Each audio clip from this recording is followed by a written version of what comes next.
এই দোকানটাতেও গিফট দিয়েছিল তোমাদেরকে। শ্বশুর আব্বা আমাদের মনে হয় আমাদের বড় অনেক বড় মিস্টেক হয়ে গেছে, বুঝলা তো? আমাদের মনে হয় না এই দোকানে গিফট দিচ্ছে, আমাদের মনে হয় অন্য দোকানে গিফট দিচ্ছে। এই দোকানে কাজ তোমাকে চাবি করে এলো। হ্যাঁ শ্বশুর আব্বা, আমাদের মিস্টেক হয়েছে কোথাও।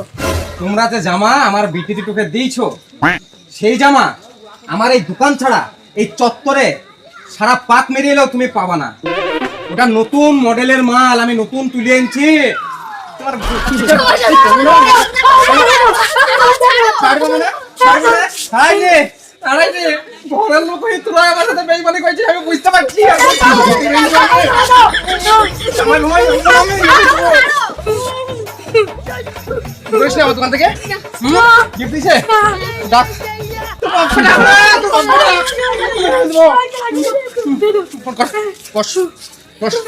বাপকে ডাক।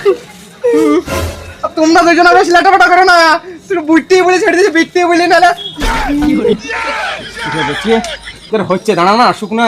আরে বিয়াই বাড়িতে বাড়ি দোকানে কেন গো? দোকানে কেন? আর ওই মুখে বিয়াই বিলো না, বিয়াই বিলো না বুঝলে তো? মানাই না, মানাই না। কেন কেন কেন মানে? তোমার দুই বেটা কি করেছে জানো? কি করেছে? আমার দোকান থেকে জামা চুরি করে নিয়ে গেছে, নিয়ে যাই আবার আমার বিটিতে ঢুকাই দিয়েছে।